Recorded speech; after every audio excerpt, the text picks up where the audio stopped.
This is the Jaguar XE, Britain's answer to the likes of the Audi A4, BMW 3 Series and Mercedes C-Class. And the XE's just had a facelift. So how good is it now? What's new? And is there any reason to choose it over those excellent rivals? Well, keep watching to find out. But before we get started, make sure that you're subscribed to our YouTube channel because we've got loads of great new videos coming up. And don't forget, if you want to buy a new car and save some money, then whatcar.com is the place for that. It's very, very simple. On our website, search for the new car buying section, and there you can browse through our list of deals from our trusted dealer network.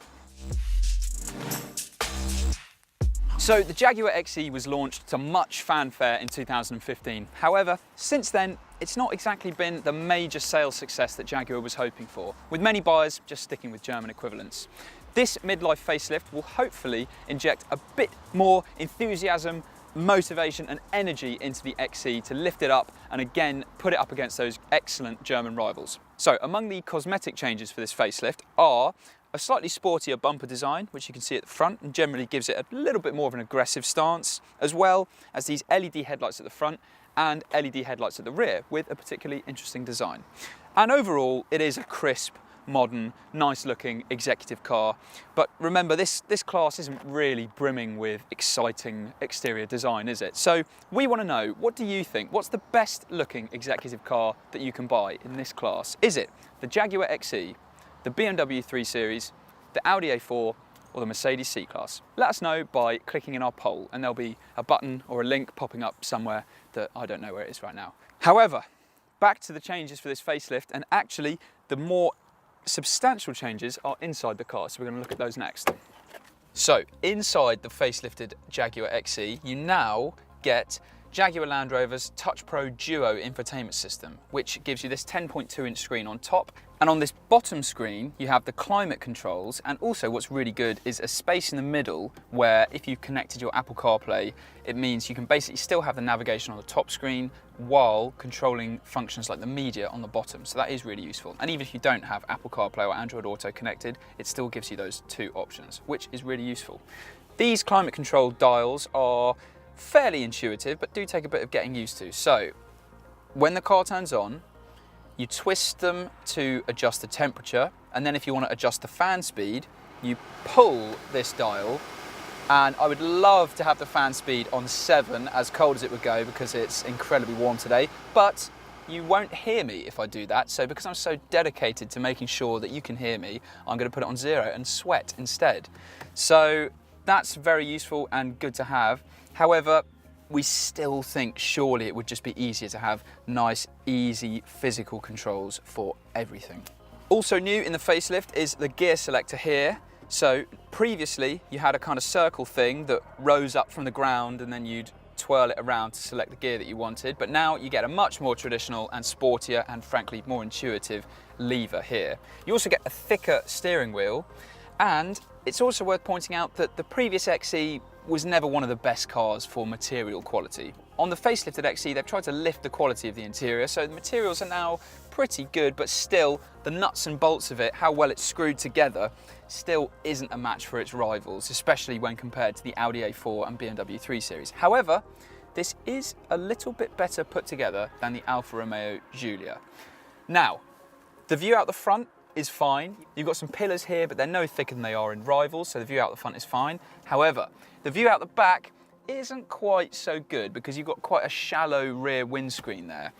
There are a few solutions around this though, because as an option, you've got this clear sight gadget here, which basically turns this rear view mirror at the flick of this switch into a camera that gives you a really high res picture of exactly what's behind the car. The slight problem with it though is, and we noticed this on the Evoque when we first saw this bit of tech, it doesn't give you any guiding lines, so it's actually really difficult to judge how far away you are from what you can see. So it's really cool, great party piece, but not especially practical or useful, especially because all XCs get parking sensors and a reversing camera as standard, so probably save your cash rather than ticking that options box. You also have a fine driving position. You actually sit quite low in relation to the window line, and there's loads of adjustment in the steering wheel. It's also great that you have electric adjustment in the seats, so it means when you're on the move, it's really easy to tweak your driving position. And there is no problem with space up front. Even if you're tall, you'll still have room here. There's also a fairly decent amount of storage on offer. In the central cubby, that's relatively deep and a useful space, along with 2 USB ports and a 12-volt socket. In front of that, fold this back, you've got 2 cup holders and maybe somewhere to dump the key here as well. And in front of that, you've got a perfect space for a phone or a wallet, along with some wireless charging too. But what's the space like in the back?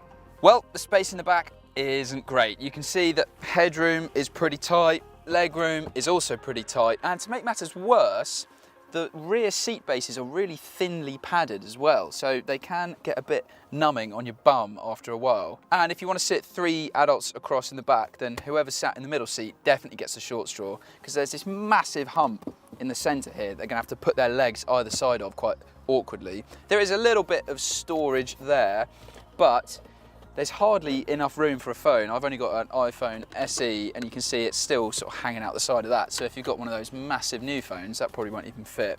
So overall, not really that great. And a BMW 3 Series and an Audi A4 will offer much better room in the back. Most saloons have fairly limited seating flexibility, and that's true of the XE too.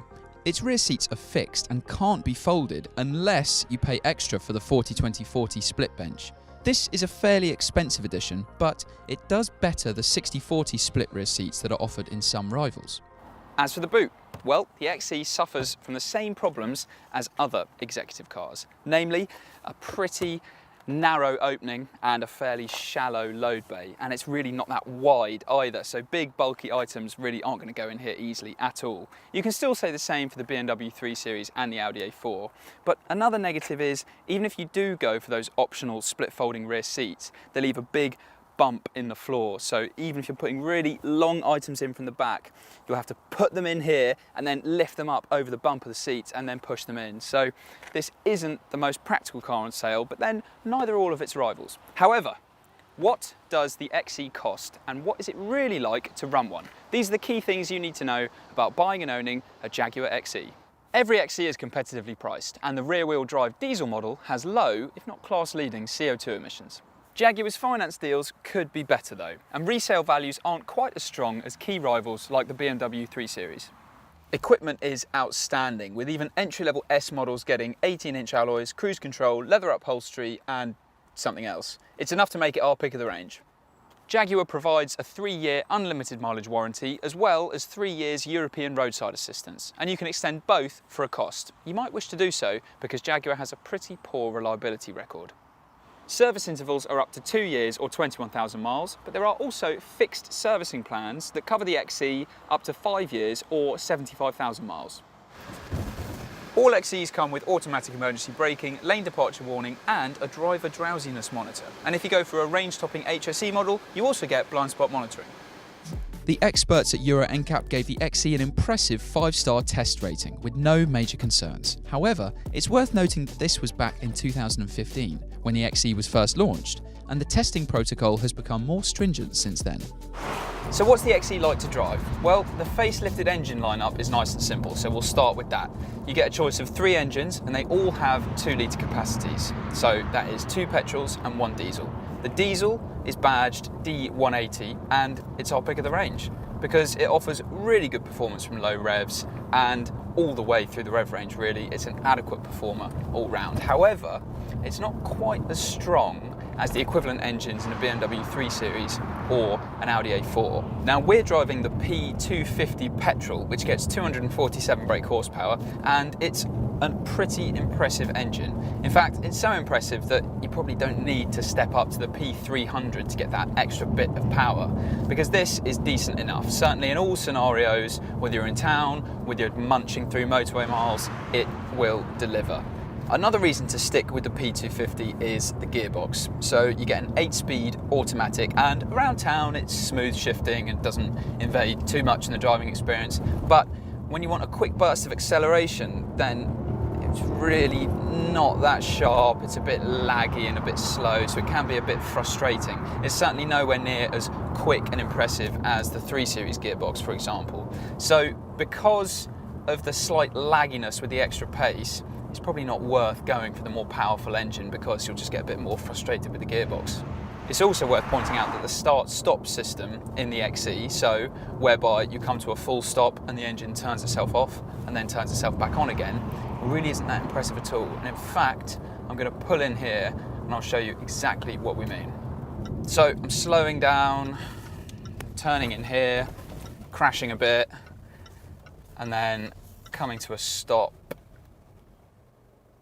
And there's just a bit of a shudder when the engine turns off. And sure enough, if I lift off the brake pedal, then again, it's a bit of a spluttery start. Whereas now, lots of other start-stop systems are really smooth. In fact, so smooth that you hardly notice them, but not so with the XE, which is a bit disappointing.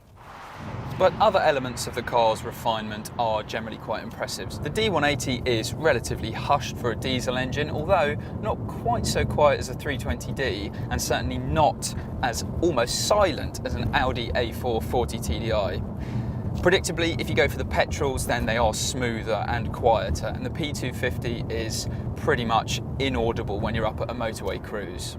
Now, if there is one area where the XE really excels and stands out from its rivals, it's handling. If you're after a sporty driving executive saloon, then look no further than the XE, because it handles superbly. It really darts into bends and it stays flat and composed through any kind of twist and turn you could throw at it. It really is very impressive and really entertaining. The steering as well, on the rear wheel drive models, all cars get rear wheel drive as standard, it's really sharp and precise and just makes the car feel incredibly agile in a way that only a 3 Series really gets close to emulating. On all-wheel drive models, the steering doesn't quite weight up with the same consistency as it does on rear-wheel drive models, but it's still very good. However, we'd say, unless you really need all-wheel drive, we'd stick with the rear-wheel drive XEs. So, the XE is beaten by its key rivals as an all-round package. But it's still brilliant to drive and finally has an interior that lives up to its premium badge. Go for the D180 if you're a company car driver or if you're very interested in fuel economy. But if you're a private buyer or a low mileage driver, then maybe you're better off with the P250 petrol. For more on the XE, included our extended written review of this car and every other new car on sale, then go to whatcar.com. And remember, if you do want to buy a new car, then on whatcar.com, look for the new car buying section, and there you can browse through our list of deals on every new car on sale to see exactly how much we could save you. And it is very, very simple. I promise you, it only takes a couple of minutes to find out exactly how much you can save.